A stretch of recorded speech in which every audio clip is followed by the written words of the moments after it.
नमो तस्य भगवतो वरहतो सम्मा संबुद्धस्य। नमस्कार मित्रों, आज मैं पुनः आपकी खिदमत में हाजिर हूँ एक नया विषय लेकर। आज का विषय है श्रीमद् भगवद गीता पर बुद्धवाणी का प्रभाव। तो आइए वीडियो शुरू करते हैं यहाँ से।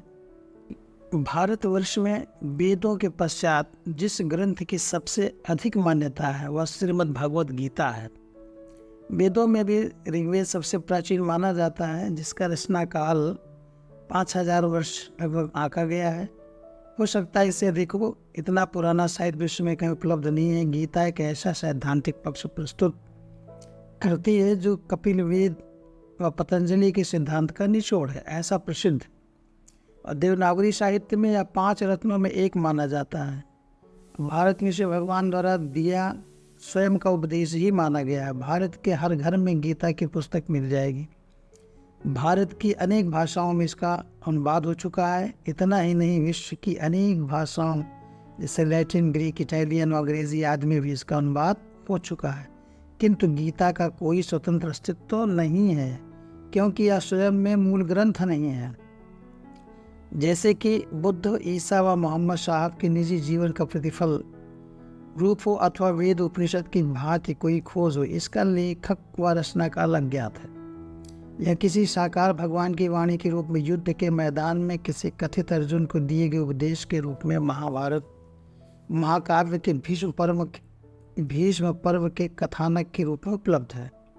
कुछ कहते हैं कि यह कथा महाभारत में बाद में जोड़ी गई है। इसके सिद्धांत न्यू टेस्टामेंट से इतने मिलते हैं कि कभी कभी पंडित और पादरियों में मतभेद हो जाता है कि यह ईसाई मत से ली गई कथा है। काशीनाथ तेलंग ने इसे ईसा के बाद 3री शताब्दी का प्रमाणित करने का प्रयास किया है। वह कहते हैं यह गैलीलियो व सीरिया की शिक्षा का सार है। उपरिक्त विचारधारा का कारण यह है कि भारतवर्ष से लगभग 2000 वर्षों से भगवान बुद्ध द्वारा दी गई विद्या लुप्त हो गई। सिद्धार्थ गौतम भारतवर्ष के एक ऐतिहासिक महापुरुष हुए। वह इस अंतिम जन्म में अपनी विद्या द्वारा सम्यक रूप से संबुद्ध बने, अर्थात स्वयं बुद्ध बने। सिद्धार्थ गौतम से गौतम बुद्ध कहलाए और जनमानस ने उन्हें भगवान के रूप में स्वीकार किया। क्यों? आज के भारत की सामान्य भाषा में भगवान का अर्थ ईश्वर या परमात्मा हो गया है, जो कहीं आकाश में बैठा है। उसका पूजन करने, नाम जपने, भजन गाने, ध्यान करने से प्रसन्न हो जाएगा और अपने भक्तों को भवसागर से पार कर देगा। किंतु 26 शताब्दी पूर्व की भारत की जनभाषा में भगवान किसे कहते थे? बुद्धवाणी में भगवान शब्द का इस प्रकार अर्थ किया गया है। भगवान शब्द गौरव व गरिमा का पर्यायवाची है। जिसने राग भग्न कर लिया, द्वेष भग्न कर लिया, मोह भग्न कर लिया, विमान नष्ट कर लिया, दार्शनिक मान्यताओं को भग्न कर लिया, धर्म रत्न का भजन अर्थात सेवन किया, अपने भव संस्कारों का अंत कर निर्वाण तक पहुँचे, काया, सील, समाज व प्रज्ञा की साधना भावित कर ली, इस माने में वह भगवान बोधि वृक्ष के तले विमोक्ष की अंतिम अवस्था प्राप्त करते भगवान बुद्ध ने सर्वज्ञ ज्ञान की प्राप्ति के साथ साथ जिस शुद्धि का स्वयं साक्षात्कार किया, उसी की प्रज्ञप्ति भगवान नाम से साक्षात स्थापित हुई। इसी कारण भगवान कहलाए। खैर, बुद्ध का जन्म ईसा से 563 वर्ष पूर्व हुआ। उस समय वैदिक भाषा को छांदस भाषा कहते थे। उनके जन्म के लगभग 200 वर्ष पश्चात भाषाविद पाणिनि ने उस भाषा के लिए नया व्याकरण बनाया और उसके नियमों से भाषा को बांध कर उसका संस्कार किया। अतः वह नूतन भाषा संस्कृत कहलाई। बुद्ध के समय मातृभाषा कोशली कहलाती थी। यह उस समय के कौशल देश की प्राकृत या जनभाषा थी। भगवान बुद्ध की समस्त वाणी को इस प्रकृत भाषा ने सदियों तक पाल संभाल कर रखा, अतः यह पाली कहलाई। बाद में कौशल सहित सारे उत्तर भारत पर मगध सम्राट अशोक का राज्य हो गया। उसने बुद्ध की शिक्षा के साथ साथ उनकी भाषा भी अपना ली। तब से यह मागधी कहलाने लगी। ईसा से लगभग 200 वर्ष पूर्व अर्थात बुद्ध के लगभग 263 वर्ष बाद शुंग वंश के सम्राट शास्त्र के पुरोहित पतंजलि महर्षि ने योग सूत्र की रचना की, जो पतंजलि योग सूत्र नाम से प्रसिद्ध हुए। ये सूत्र संख्या में केवल 194 हैं और शब्द 677 हैं। उन्हें पुस्तक के 4 अध्यायों में व्यक्त किया है। इन सूत्रों में बुद्ध द्वारा दी गई विद्या को माला के दानों के रूप में पिरोया है। पतंजलि के बाद व्यास जैसे प्रमुख आलोचक भी थे। व्यास पर बुद्ध के व्यवहारिक धर्म का प्रभाव था। व्यास कहते हैं, सभी के लिए हितकारी और धारण करने योग्य नियम ही धर्म है। धर्म सर्वदा कल्याणकारी होता है। बुद्ध ने भी प्रकृति के नियम को ही धर्म कहा। तथा गीता का रचना काल पतंजलि के योग सूत्र के बाद का प्रतीत होता है। इसका लेखक या तो व्यास है या पतंजलि ने स्वयं अपने योग सूत्र को स्पष्ट करने के लिए गीता लिखी हो। इसका एक कारण यह भी हो सकता है कि योग सूत्र इतने संक्षिप्त और क्लिष्ट रूप में थे कि उन्हें समझ पाना साधारण व्यक्ति बस की बात नहीं थी। दूसरे, पतंजलि के योग सूत्र का शब्द बहुत प्रचलित हो गया था। पंडित जन में भी उसका आदर था उन्होंने योग शब्द के प्रयोग का प्रलोभन गीता में भी नहीं छोड़ा। गीता की भाषा भी सुसंस्कृत है। गीता के प्रत्येक अध्याय का प्रारंभ अंत योग शब्द से है। इसका दूसरा कारण यह प्रतीत होता है कि बुद्ध के समय जनमानस में गीता का कोई उल्लेख नहीं मिलता। केवल वेदों का उल्लेख कर्मकांडों के रूप में विद्यमान था। बुद्ध ने जिस विधि से स्वयं बुद्धत्व प्राप्त किया और जिसे उन्होंने 45 वर्षों तक जनता में बांटा, उसे विपश्यना कहते थे। योग साधनाएं बुद्ध के समय भी प्रचलित थीं, किंतु वे शील, समाधि या 8वें ध्यान तक ही सीमित थे। भगवान बुद्ध ने प्रज्ञा का आविष्कार किया। गीता का स्थित प्रज्ञ शब्द इस बात का प्रमाण है कि इसकी रचना बुद्ध के बाद की है। इसके अतिरिक्त भगवान बुद्ध के द्वारा सिखाई विपश्यना विद्या मानस के राग, द्वेष और मोह आदि विकारों को जड़ों से निकालकर मन को नितांत निर्मल करके इसे इंद्रियातीत निर्वाण अवस्था तक पहुंचाती है। गीता भी इसी शिक्षा से उत्प्रोत है। गीता में भी निर्वाण अवस्था प्राप्त करने के लिए मन का राग, द्वेष और मोह रूपी विकारों से मुक्त होना ही बताया है। संपूर्ण गीता के लगभग 75% श्लोक विपश्यना विद्या पर आधारित हैं। केवल 25% उसका विस्तारीकरण अथवा उस समय के कर्मकांडी पंडितों को शांत करने को संतुलन के रूप में लिखे हैं। यह स्थिति गीता और विपश्यना के तुलनात्मक अध्ययन से स्पष्ट हो जाती है। किंतु गीता के श्लोकों के तुलनात्मक अध्ययन से पूर्व यह जानना आवश्यक है, बुद्ध द्वारा खोजी गई विपश्यना विद्या क्या है और इसका क्या लक्ष्य है। आइए संक्षेप में समझते हैं। भगवान बुद्ध के अनुसार 4 आर्य सत्य हैं।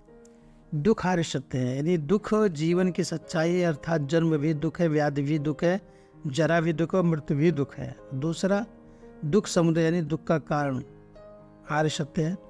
अपने अपने विषयों सहित 6 इंद्रियों का समुदय ही दुख समुदय है।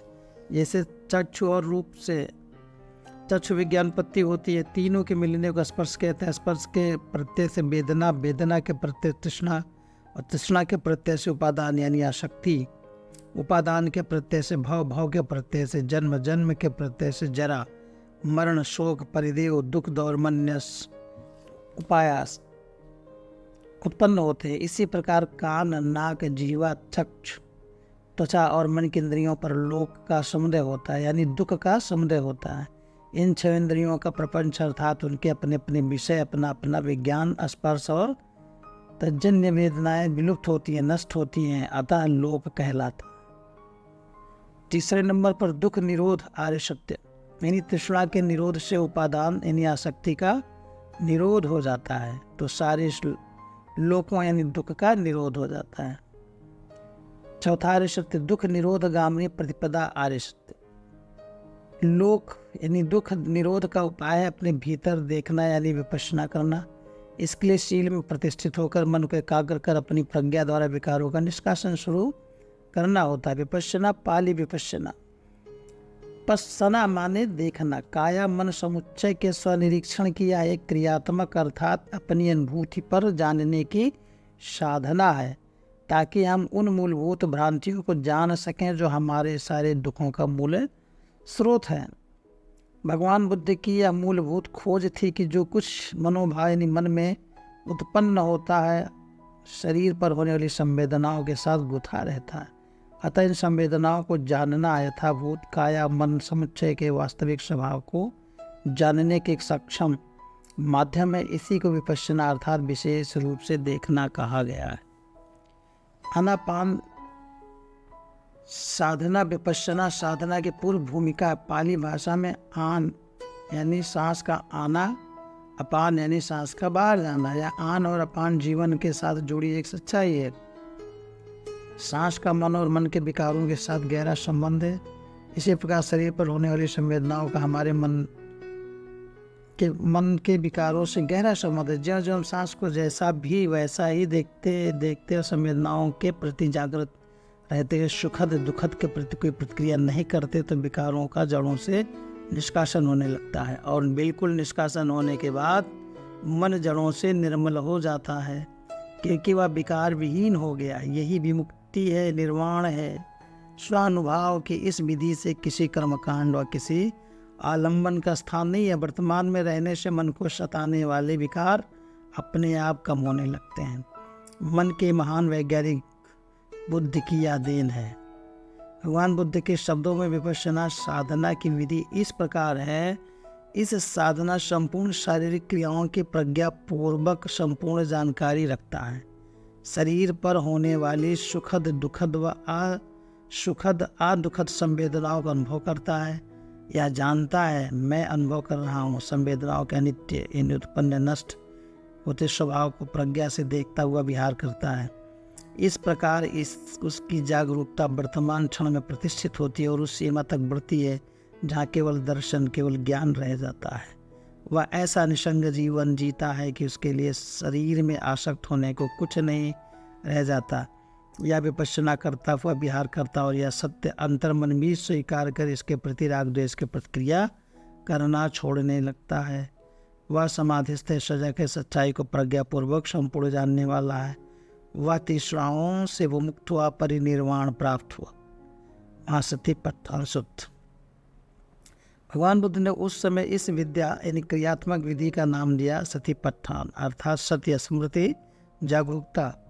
पट्ठान का अर्थ प्रतिष्ठापन, अर्थात अपने बारे में स्मृति यानी जागरूकता को चरम सीमा तक प्रतिष्ठापित कर लेने का काम। एक समय बुद्ध भगवान कुरु प्रदेश के कम्मा धम्म नामक कुरुवासियों के एक निगम में साधना हेतु ठहरे हुए थे। वहाँ उन्होंने भिक्षुओं को संबोधित करते हुए कहा, चारों सतीपट्ठान सत्यों की विशुद्धि, शोक तथा कष्ट के विनाश, दुख तथा दुर्मनुष्य के अतिक्रमण, सभी बंधनों से मुक्त पाने तथा परम ज्ञान एवं निर्माण का साक्षात्कार करने के लिए अकेले मार्ग है। यह चार स्मृति पट्ठान है: कायानुपश्यना, वेदानुपश्यना, चित्तानुपश्यना तथा धम्मानुपश्यना। इनका विवरण ऊपर दुख निरोध गामिनी प्रतिपदा में दिया जा चुका। इस प्रकार हर संवेदना के साथ जितनी देर प्रज्ञा जागती है, नए संस्कार नहीं बनते, पुराने संस्कार भी कटने लगते हैं। इस प्रकार प्रज्ञा को जगाते जगाते सारे बहुत संस्कार क्षीण होते हैं, तो चित्त निर्मल हो गया, विमुक्त हो गया, शुद्ध बुद्ध हो गया। बुद्ध के अंतिम शब्द, चित्त पूर्व संस्कारों से विहीन हो गया, तृष्णा का समूल नाश हो गया, विमुक्त हो गया। इससे स्वतः स्पष्ट है कि भगवान बुद्ध द्वारा बताई विपश्यना एक क्रियात्मक साधना विधि है, जिसके द्वारा शनै शनै अंतर्मन के विकार, राग द्वेष मोह मत्सर क्रोध वहमनुष्य आदि जड़ों से नष्ट हो जाते हैं और मन नितांत निर्मल हो जाता है। निर्मल मन का स्वभाव है अनंत मैत्री, अनंत करुणा, अनंत उपेक्षा, अनंत मुदिता से भर जाना। यही इसका स्वधर्म है, इसी को धारण करना इसका नैसर्गिक स्वभाव है। इसी को परम शांति व मुक्ति प्राप्त करना कहा। यही ब्राह्मी स्थिति, यही निर्वाण का परम सुख और ये दुखों से मुक्ति है।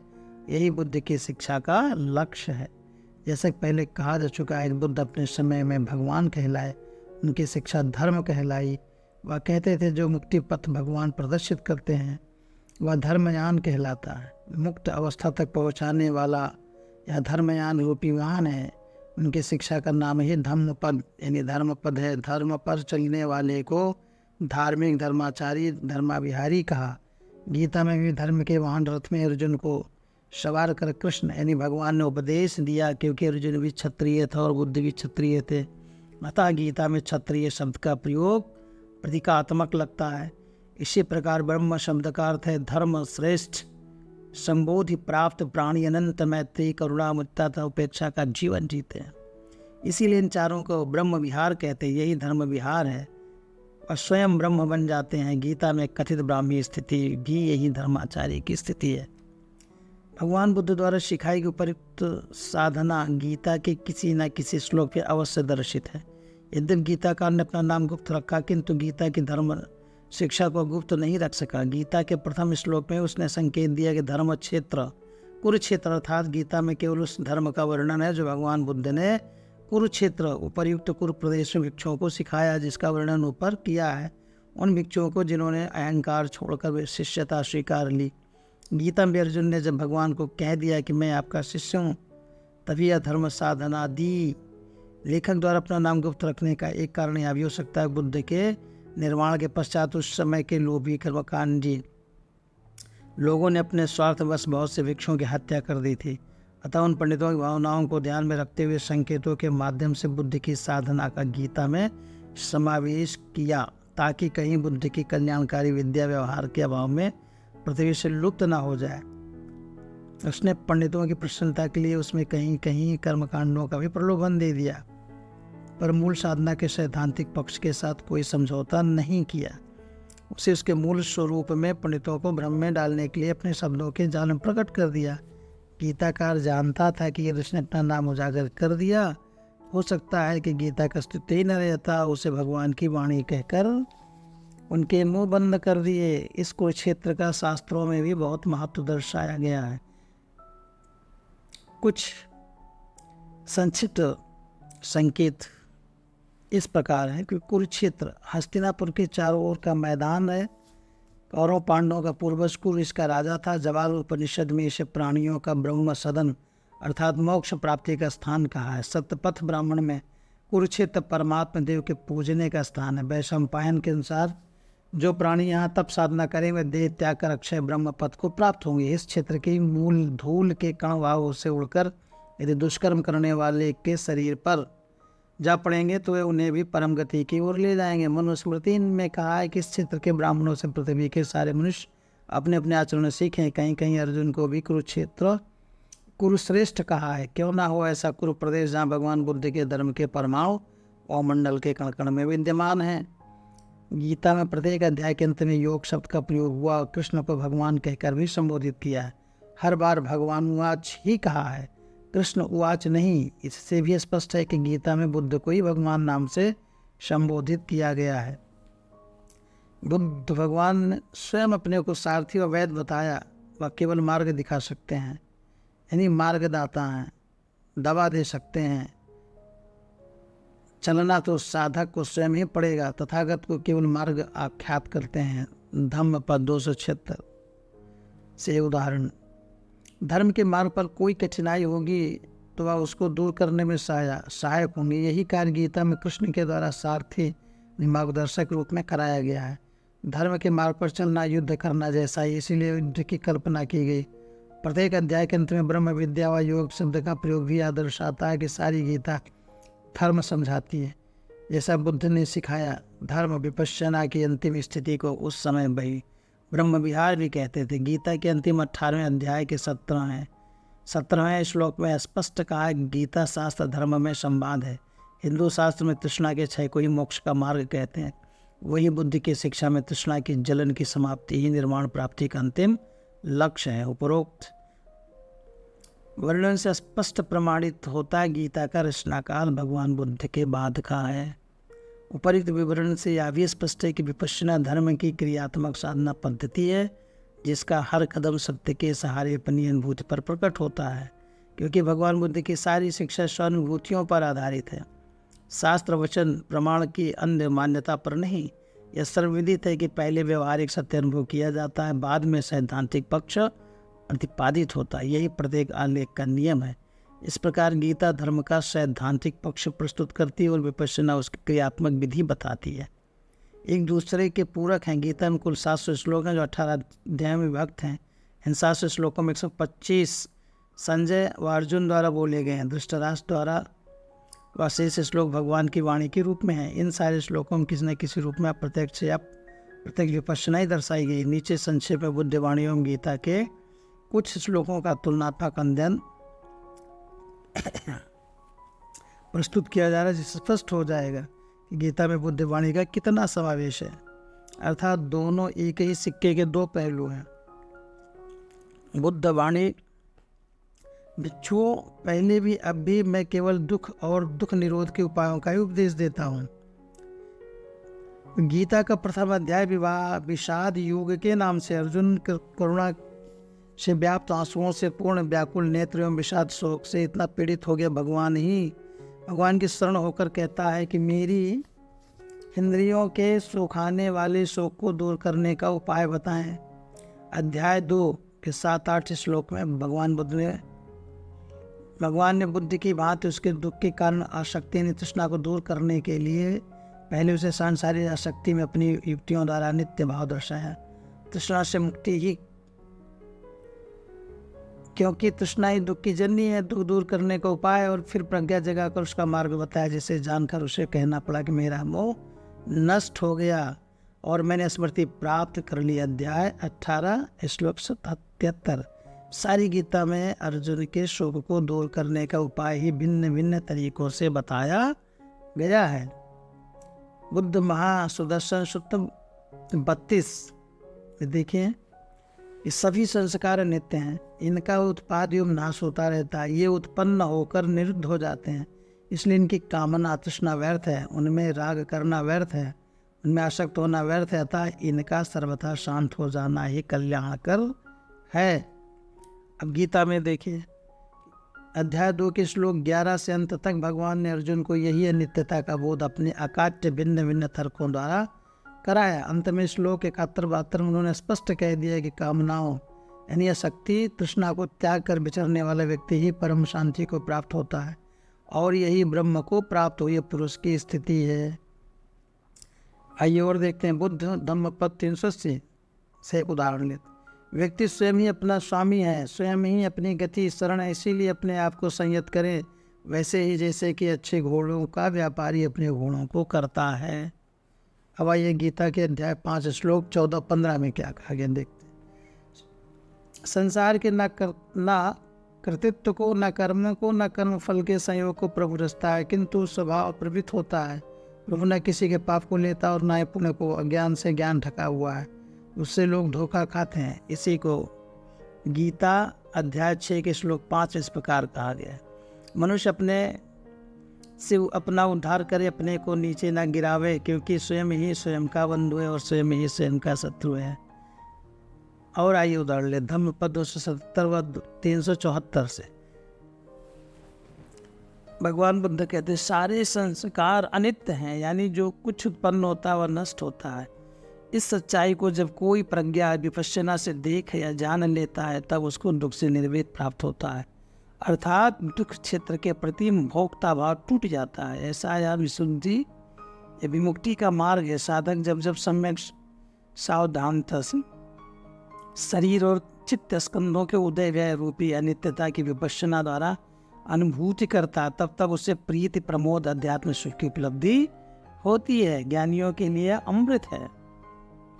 इसी तथ्य को गीता अध्याय 2 के श्लोक 12, 14, 15 में इस प्रकार कहा गया है, ऐसा नहीं है कि मैं कभी ना था, तू ना था, ये राजा लोग ना थे, और ऐसा भी नहीं कि हम सब आगे ना होंगे। हे अर्जुन, मात्राओं इन इंद्रियों और विषयों के संयोग, सर्दी गर्मी और सुख दुख के देने वाले वे आने जाने वाले और अनित्य हैं। हे भरत, तो उनको सहन कर। हे पुरुष श्रेष्ठ, जिस धैर्यवान और सुख दुख में सम पुरुष को ये दुख नहीं देता मोक्ष के लिए समर्थ होता है।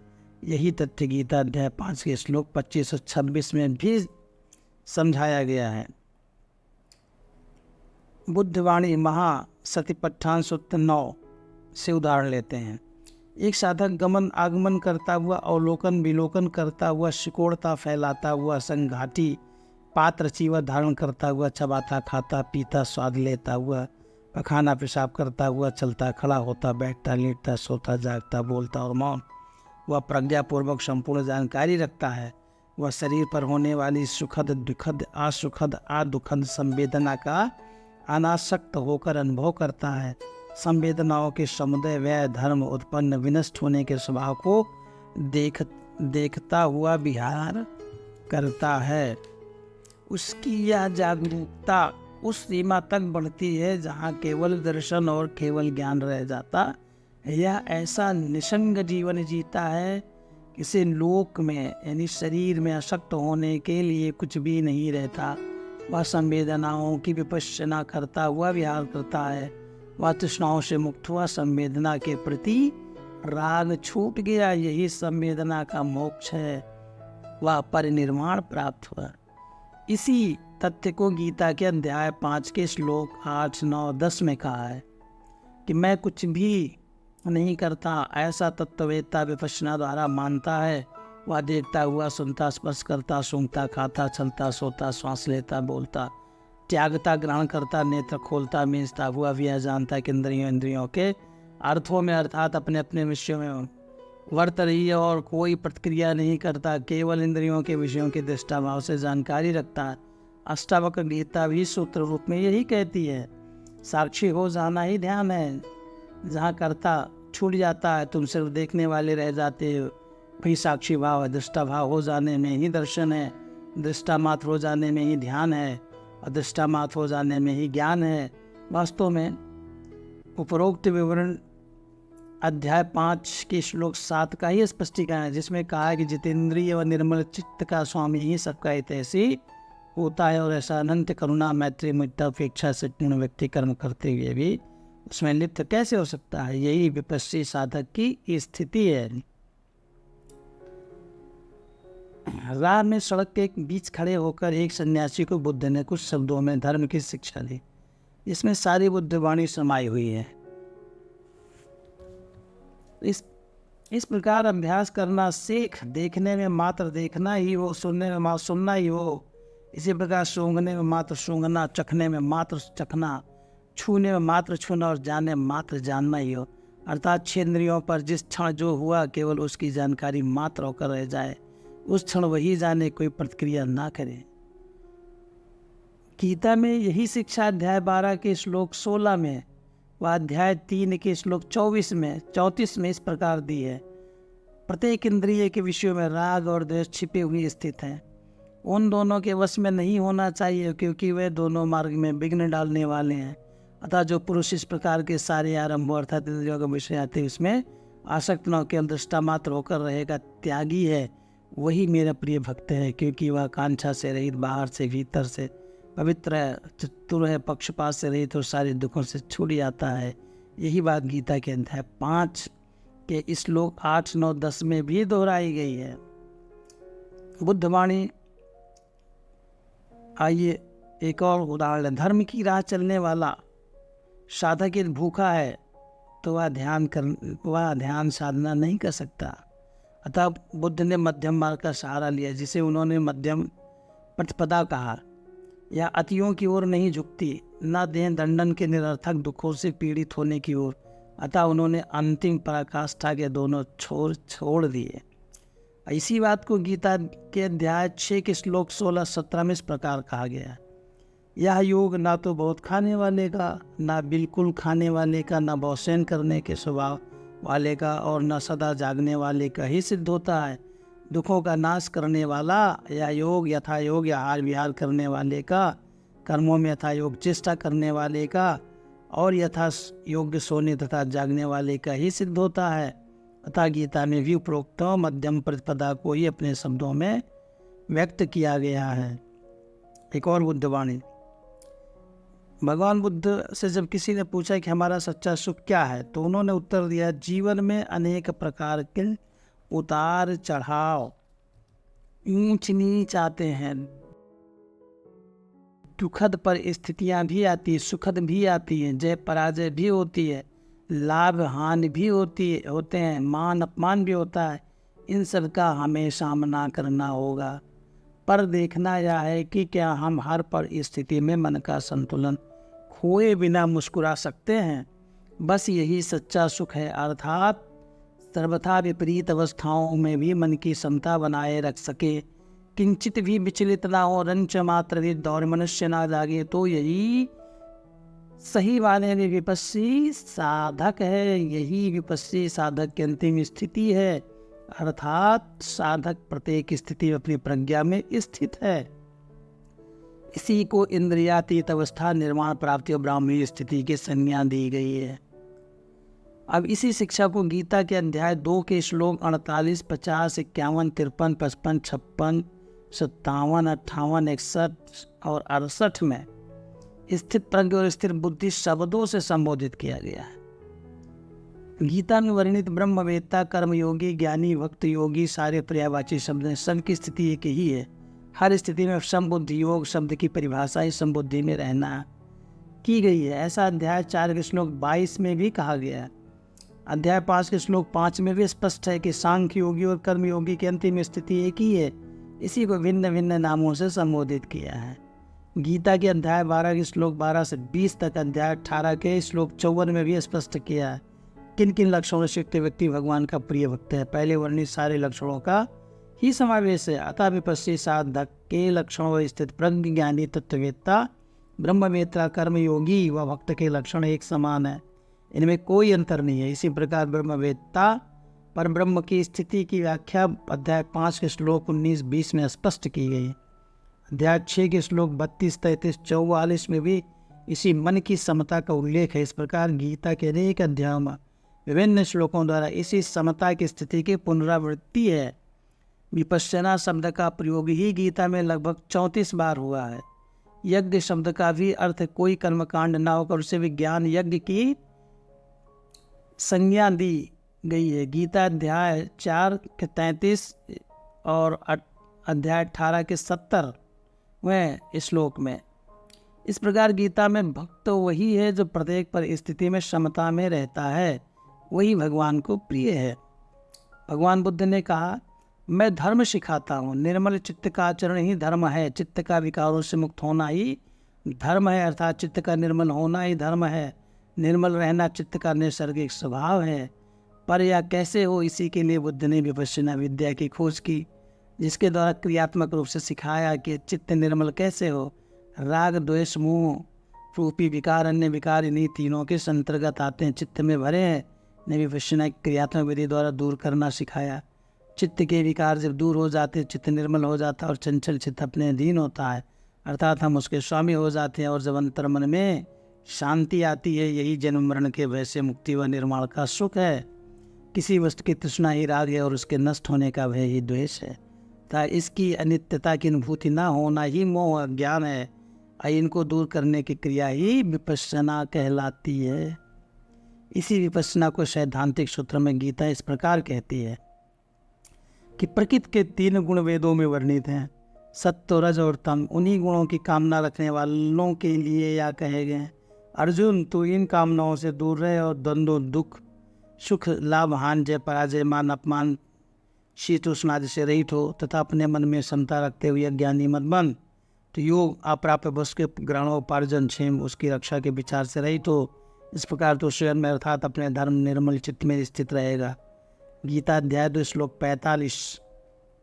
इसका परिणाम क्या है? यह गीता अध्याय 2 के श्लोक 51 में स्पष्ट रूप से कहा गया है।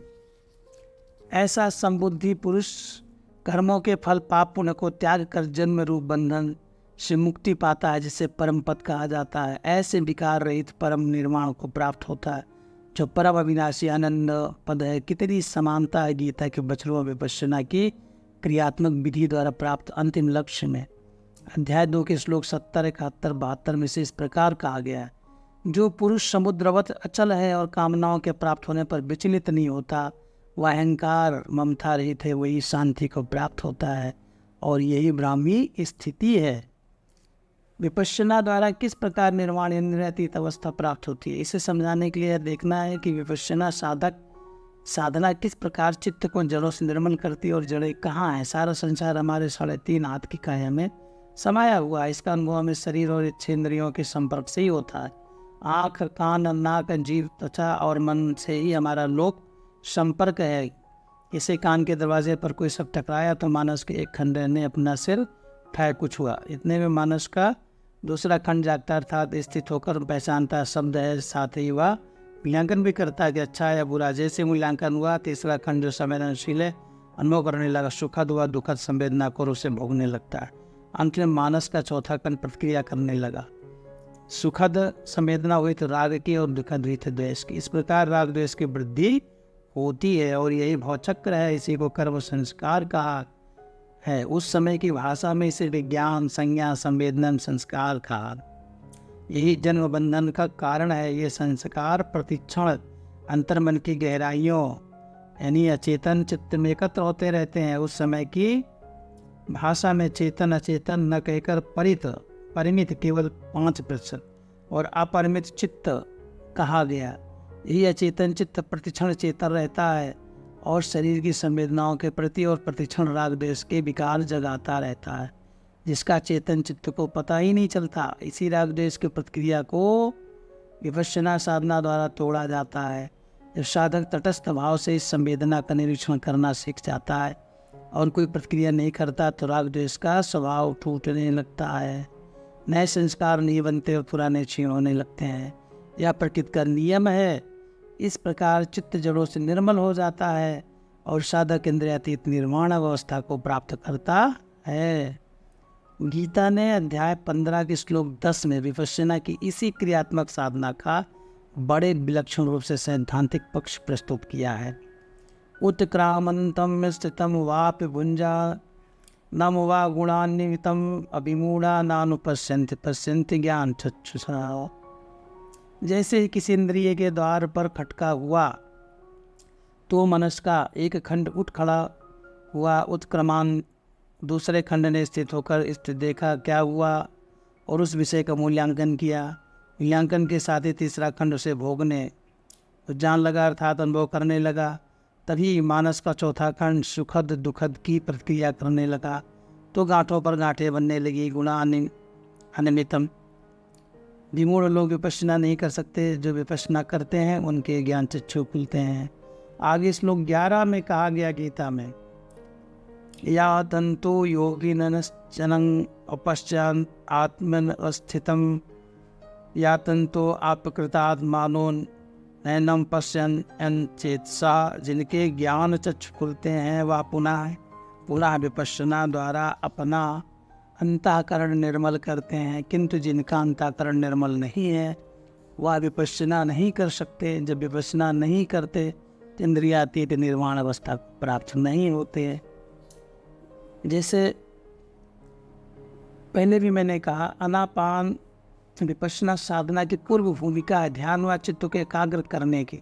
आनापान में स्वाभाविक सांस को नासिका के अग्रभाग अर्थात नासिका छिद्र के नीचे ओंठ पर अनुभव करना होता है और सांस को स्वाभाविक ही रखना है, क्योंकि इससे चित्त निर्मल होता है।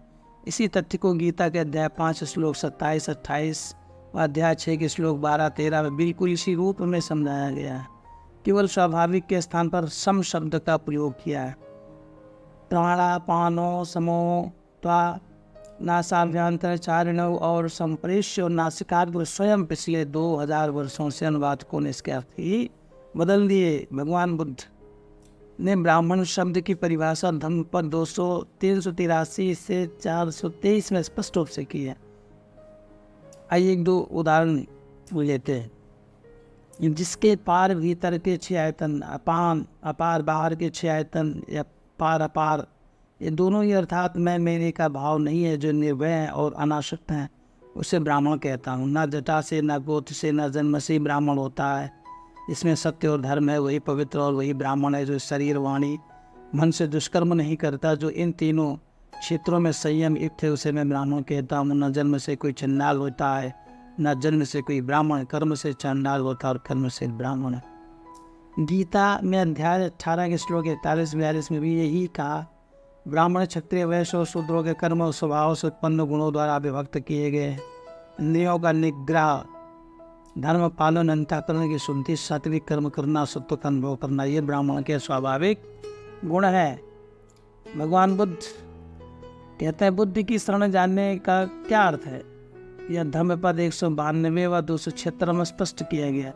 जो 4 आर्य सत्यों, दुख, दुख की उत्पत्ति, दुख से मुक्ति और दुख और मुक्तिगामिनी आर्य अष्टांगिक मार्ग को सम्यक प्रज्ञा से देखता है, वही बुद्धि की शरण है। इसी शरण को प्राप्त कर सभी दुखों से मुक्त होता है। फिर कहा, तपना तो तुम्हें ही पड़ेगा। तथागत तो केवल मार्ग आख्यात करते हैं। बुद्धम शरणम गच्छामि का अर्थ अपनी ही बोध की शरण जाना है, ना किसी सिद्धार्थ गौतम किसी प्रकार। धम्मम शरणम गच्छामि का अर्थ अपने मूल स्वभाव अर्थात अपने नैसर्गिक स्वभाव अर्थात निर्मल चित्त में स्थित होना है। इसी निर्मल स्वभाव में जीना स्वधर्म है। संयुक्त निकाय अध्याय 2 में बुद्ध ने भिक्षुओं से कहा, स्वयं को अपना द्वीप अपनी शरण बना और किसी अन्य का शरणागत ना बन, और ऐसे ही कर्म करो। कर्म को द्वीप शरण बनाकर और किसी अन्य की शरणागत ना बनकर विहार करें। ऐसा ही उन्होंने सारे तत्व के परिनिर्वाण पर आयुष्मान आनंद से कहा, जो धर्म में रत है वह मेरी शरण है, और जो मेरी शरण है वही धर्म में रत है। गीता के अध्याय 18 के श्लोक 62, 65, 66 में भी शरण में आने का अर्थ कृष्ण की शरण में जाना नहीं, वरन उसका अर्थ है कि उस धर्म की शरण जाए जिसका वर्णन प्रारंभ से अंत तक गीता में किया गया है। प्रारंभ में ही कह दिया गया है। गीता धर्म के संबंध में वार्ता करेंगे, अर्थात जो व्याख्या धर्म की गीता में कही है उसके अनुसार अपने जीवन को अनुभव के आधार पर बना। यदि इसका अर्थ होता है भगवान के व्यक्ति की शरण जा, तो अध्याय 2 के श्लोक 7 के बाद गीता ही समाप्त हो जाती, क्योंकि अर्जुन तो उनकी शरण उसी समय चला गया था। वस्तुतः वह उस समय भी धर्म की ही शरण गया था। इसका अर्थ यही है कि जो मेरे बताए धर्म के मार्ग पर चलता है, अर्थात उसके अनुसार आचरण करता है, उसमें मैं समाया हुआ हूँ और वह मुझ में समाया है। इसी प्रकार बुद्ध ने स्मृति प्रस्थान भावना का महत्व समझाते हुए कहा कि यदि कोई एक सप्ताह भी इन 4 स्मृति प्रस्थानों का साधना अभ्यास करे तो उसकी 2 ही गति होगी, या तो इसी जन्म में ज्ञान का साक्षात्कार अथवा अनागामी भाव विपुल। यह बात गीता के अध्याय 18 के श्लोक 70-71 में कहेगी। जिस प्रकार गीता शास्त्र को पढ़ेगा, आचरण करेगा, उससे मैं ज्ञान यज्ञ से पूजित होऊंगा। जो दोष दृष्टि से रहित इसका श्रवण पालन करेगा और पापों से मुक्त होकर श्रेष्ठ लोकों को प्राप्त होगा। अंत में गौतम बुद्ध ने अपने शिष्यों से कहा, मैंने इस संसार से जीवन मुक्ति पा ली, मैंने ज्ञान प्राप्त कर लिया, अब मुझे कुछ शेष नहीं है, किंतु मैं सावधान होकर जिज्ञासु की बात कर्म करता रहता हूँ। कर्म से विरत नहीं होता, क्योंकि मनुष्य समुदाय मेरे कर्मों से प्रभावित होते हैं। अतः उन पर अनुकंपा करते उनके मार्गदर्शन के लिए उनसे मेरा अनुसरण करें, जिससे मेरा अनुसरण करें और सफल भागी हूँ। मैं कर्म में रत रहता हूँ। इसी को गीता के अध्याय 3 के श्लोक 21 से 25 में इस प्रकार कहा, तीनों लोकों में मेरे लिए न कुछ कर्तव्य है न कुछ अप्राप्य है। जो भी मैं सावधान होकर कर्म करता हूँ, यदि ऐसा ना करूँ तो सारे मनुष्य नष्ट हो जाएँ, क्योंकि यह मेरे ही मार्ग अनुसरण करते हैं। मैं प्रज्ञा को नष्ट करने वाला बनूँ, इसीलिए ज्ञानी जन आसक्ति रहित होकर सारे सांसारिक कर्म करें, क्योंकि सारा मनुष्य समुदाय प्रकृति जनित गुणों द्वारा परवश हुआ कर्म करने के लिए बाध्य है। यदि हम गीता को ध्यानपूर्वक पढ़ें तो स्पष्ट होता है कि गीता का दूसरा अध्याय संपूर्ण गीता है। यही विपश्यना का सार है। शेष अध्याय तो केवल विस्तार को से समझाने के लिए हैं, जिनमें विविध प्रचलित उदाहरणों द्वारा समझाया गया। इसी प्रकार गीता के 18वें अध्याय के 51 से 53 श्लोक में संपूर्ण गीता अथवा विपश्यना को संक्षेप में दे दिया गया। अतः विपश्यना साधना एक क्रियात्मक विधि है, जिसका सैद्धांतिक संकलन गीता के रूप में है। इसलिए यह सरासर भ्रांतिपूर्ण व अनर्गल कथन है। गीता ईसा की 3री शताब्दी की रचना है और उस पर ईसाई मत का प्रवाह या पतंजल के समय के निकट की रचना है। भगवान बुद्ध के परिनिर्वाण के लगभग 300 वर्ष बाद सम्राट अशोक ने विद्या अपनाई और पड़ोसी देशों में फैलाया, जैसा कि उसके शिलालेखों से स्पष्ट है। 500 वर्ष तक यह विद्या Burma, Thailand, Cambodia, Japan, Sumatra, Java, Sri Lanka, Korea देशों में फैल चुकी थी। 4वीं से 7वीं शताब्दी तक का युग भारत का स्वर्णकाल कहा जाता है। बौद्ध धर्म के लिए भी यह अत्यंत महत्वपूर्ण है।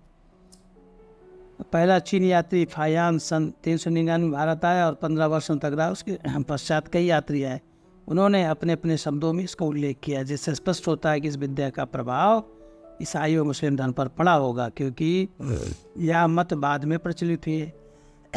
अतः बाइबल में नो दाई सेल्फ, अपने को जानो, और कुरान भी एक आयत है जिसमें लिखा है कि जिसने अपने अंदर देख लिया और अच्छी तरह देख लिया, उसने रब को देख लिया। यह सब विपश्यना का ही रूप है। यह विद्या भारत से पिछले लगभग 2000 वर्षों सबने वास्तविक रूप से लुप्त हो गई, केवल उसके पूंजी गूंज रह गई। पड़ोसी देश बर्मा ने संभाल कर रखी केवल थोड़े लोगों में गुरु शिष्य परंपरा द्वारा। अतः भारत व अन्य देशों में इस प्रकार की भ्रांति फैली हुई। वैसे पड़ोसी देश बर्मा ने संभाल कर रखी केवल थोड़े लोगों में विश्व गुरु परंपरा द्वारा। अतः भारत व अन्य देशों में इस प्रकार की भ्रांति फैली, किंतु प्राचीन और मध्ययुगीन संतों की वाणी में उनके पूर्व संस्कार बस इसकी गूंज विद्यमान रही। अब 1969 से यह अपने प्राचीन रूप में पुनः भारत वापस आई है, तो धीरे धीरे भ्रांति दूर होती जा रही है, क्योंकि यह विद्या अब तक विश्व के लगभग 90 देशों में फैल चुकी है। अंत में हमें इस विवाद में पढ़कर गीता का रचना काल क्या है यह देखना है कि इसकी सामग्री विपश्यना से कितनी मिलती है, और विपश्यना एक अप्लाइड गीता ही है। कुछ विद्वानों ने तो गीता को कन्फ्यूज्ड टेक्स्ट तक कह दिया, अर्थात यह भ्रम में डालने वाली एक ऐसी पुस्तक जिसे पढ़कर साधक उलझन में पड़ जाता है और समझ नहीं पाता क्या करने योग्य है क्या नहीं।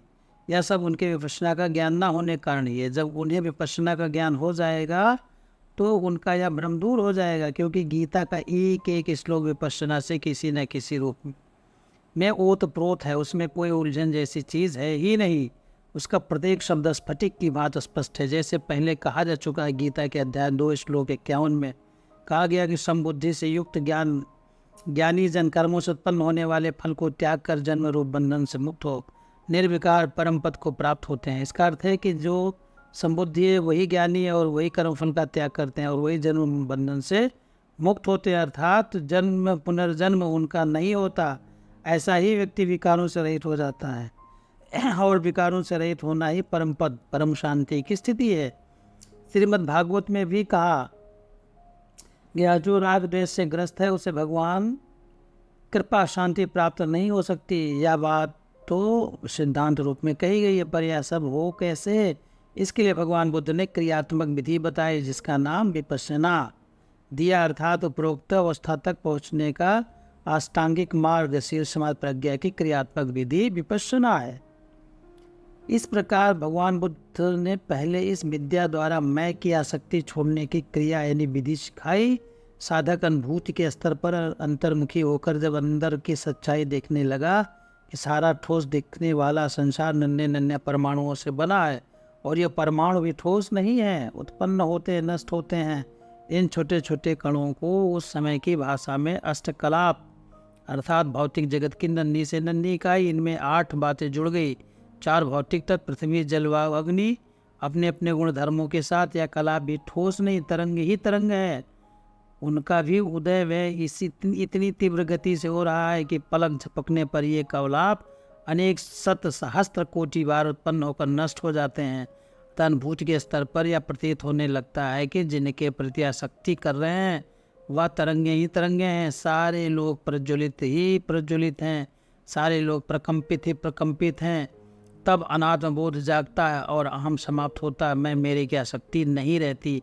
आज के विज्ञान ने भी इसी तथ्य को बौद्धिक स्तर पर अपने यंत्रों के सहारे यह प्रमाणित कर दिया है कि विश्व में कुछ भी ठोस नहीं है, केवल प्रकंपन ही प्रकंपन है, प्रज्वलन ही प्रज्वलन है। और प्रत्येक परमाणु 1 सेकंड में 10⁻22 बार उत्पन्न होता है और नष्ट होता है, अर्थात 1 के आगे 22 शून्य रखने से जो संख्या बनती है उतनी बार यह प्रकंपन होता है। दोनों ही एक ही तथ्य पर पहुँचे। जब साधक अनुभूत के स्तर पर यह सच्चाई सामने आती है तो राग द्वेष मोह रूपी विकारों से मुक्ति पाकर परम शांति को प्राप्त हो जाता है, अर्थात परम सत्य का दर्शन करता है। किंतु वैज्ञानिक का चित्त विकारों से जकड़ा है, क्योंकि उसे अनुभूति नहीं हुई। इसी प्रकार गीता के अध्याय 11 श्लोक 8, 9, 16, 17 में अर्जुन को विपश्यना विधि द्वारा अर्थात दिव्य नेत्र देकर दिव्य विराट रूप का दर्शन कराया, जिसमें उसने सब और प्रज्वलन प्रकंपन व तेज पुंज देखा और उसकी मैं मेरा की आसक्ति समाप्त हो गई, उसका मूल भाव भी समाप्त हो गया। तत्पश्चात उसे सौम्य रूप में परम सत्य का दर्शन हुआ। गीता अध्याय 11 श्लोक 49। ऊपर तुलनात्मक अध्ययन यह तथ्य निर्विवाद है कि गीता कोई उलझन नहीं दर्शाती। उसका एक एक श्लोक स्पष्ट है, किसी शब्द में कोई अस्पष्टता नहीं है। केवल हमारी विपश्यना ज्ञान की कमी है जो हमें ऐसी निरर्थक विचारधारा की ओर ले जाती है। गीता ने सिद्धांत रूप में अध्याय 2 के श्लोक 55, 56, 57, 58, 59, 61 में बिल्कुल स्पष्ट रूप से कह दिया कि जो पुरुष कामनाओं को त्याग कर स्वयं में संतुष्ट रहता है, जो सुख दुख में सम रहता है और जिसके राग भय और क्रोध मिट गए हैं, वह स्थित प्रज्ञ कहलाता है। जो पुरुष स्नेह रहित शुभ अशुभ की प्राप्ति पर राग द्वेष नहीं करता तथा कछुए की भांति इंद्रियों को उनके विषय से हटा लेता है, वह स्थित प्रज्ञ है। पुनः कहा कि इंद्रियों को विषयों से हटाने पर उनमें रहने वाली आसक्ति निवृत्त नहीं होती, पर स्थित प्रज्ञ पुरुष की ही तो आसक्ति भी निवृत्त हो जाती है। अर्थात इन गुणों वाला पुरुष ही स्थित प्रज्ञा में स्थित कहलाता है। पर यह सब कैसे प्राप्त हो? वह विधि क्रियात्मक विधि द्वारा विपश्यना सिखाती है, जिसके द्वारा साधक के सत्य को अपने अनुभव द्वारा स्वयं सीखता है और यह समता उसके आचरण में स्वयं आने लगती है, क्योंकि इस प्रयोगात्मक विधि का लक्ष्य ही यह है कि चित्त नितांत निर्मल होकर प्रत्येक परिस्थिति में समता में स्थित रहता है, स्थिर रहता है। इसलिए साधक गीता का पाठ करके ही न रह जाए, नहीं तो यह भी एक कर्मकांड बनकर रह जाएगा। इसे पढ़कर उसको धारण करने के प्रयोगात्मक विधि सीख कर इसे अपनी अनुभूति पर उतारे, तभी सही अर्थ में गीता समझ में आएगी। यदि यह स्वयं अनुभूति पर नहीं उतरेगी तो एक गड़रिए की बात दूसरे की भेड़े ही गिनता रह जाएगा। अथवा उस साधक की बात रहेगा जिसने सामुद्रिक विद्या से डॉक्टरेट कर ली, पर तैरना नहीं सीखा तो जहाज टकराने पर उस समुद्र में डूब ही जाएगा। अमेरिकन कवि थोरो इमर्सन ने भी इस तथ्य को स्वीकार कर कहा है कि मैं गीता रूपी गंगा में प्रतिदिन स्नान करता हूँ, अर्थात उसे जीवन में धारण करता हूँ। बता गीता का धर्म सैद्धांतिक पक्ष तभी धर्म है जब वह विपश्यना साधना के यानी क्रियात्मक विधि द्वारा जीवन में धारण करे। धर्म का आचरण ही हमारा जीवन बन जाए, जीवन आनंद से भर जाए, यही अंतिम लक्ष्य है। अंत में जैसे पहले कहा जा चुका है, गीता के अध्याय 18 के श्लोक 51 से 53 में संपूर्ण गीता का सार वर्णन कर दिया गया है। निर्मल चित्त से युक्त, धैर्य पूर्वक यानी क्षमता में रहते, अल्पाहार करने वाला, एकांत सेवी, स्वयं में स्थिर, शब्दादि विषयों में राग देश को त्याग कर वाणी शरीर व मन को वश में करके वैराग्य का समुचित रूप से आश्रय लेकर राग देश को उठने न दे, नित्य ध्यान रूपी योग में रत विपश्यना करे। ऐसा व्यक्ति अहंकार, बल, घमंड, काम, क्रोध और परिग्रह रहित होता है, अर्थात देहादि में विषय वासना अहंकार आदि नष्ट होते हैं। इस प्रकार वह देह के जीवन मात्र में ममता रहित होकर शांत चित्त के विक्षेपों से रहित होता है, अर्थात न किसी का आकांक्षा करता है, न किसी के लिए शोक करता है। वह ब्रह्म ही है। इसी प्रकार भगवान बुद्ध की शिक्षा का सार शील समाज प्रज्ञा में स्थित, जिसका विवरण पहले उल्लेख मैंने किया, इसे उन्होंने और सरल भाषा में कहा, सभी कुशल कर्मों की संपदा संचित करो, अकुशल कर्मों का त्याग करो, चित्त को नितांत निर्मल रखो, यही बुद्धों की शिक्षा है। ये धम्मपद 183 से उदाहरण। निर्मल चित्त का आचरण ही धर्म है। गीता के उपयुक्त श्लोक का प्रारंभ ही निर्मल चित्त से है, किंतु बुद्धवाणी की कुंजी कहती है कि यह सारी शिक्षा वैसे ही फल रहित है जैसे सुंदर व वर्ण युक्त पुष्प यदि सुगंध रहित है। धर्मपद 51 आगे कहता है, यही बुद्धवाणी यदि तदनुसार आचरण करे तो ऐसे फल देती जैसे सुंदर व वर्णयुक्त पुष्प यदि सुगंध वाला है। धम्मपद 52। गीता भी अपनी कुंजी इसी प्रकार इंगित करती है, सारे धर्मों को त्याग कर, अर्थात मन, इंद्रिय, शरीर के राग द्वेष के स्वभाव को त्याग कर आसक्ति रहित होकर मेरी यानी स्वयं की शरण हो जा, अर्थात धर्म को आचरण में ला। यह धर्माचरण ही पापों से मुक्ति व ब्रह्म में लीन होना है। गीता अध्याय 18 श्लोक 66। इस प्रकार देखा जाए तो गीता भी उसी लक्ष्य की ओर इशारा करती है जिसकी ओर भगवान बुद्ध की वाणी करती है। अंतर केवल यह है कि बुद्ध वाणी उस लक्ष्य प्राप्ति के साधन की क्रियात्मक विधि बताती है और गीता उसका दर्शन। आज यहीं तक आपने ध्यान से सुना, इसके लिए बहुत आभार। वीडियो पसंद आई हो तो लाइक करें, सब्सक्राइब करें और कमेंट करें। बहुत बहुत धन्यवाद, आभार। जय हिंद।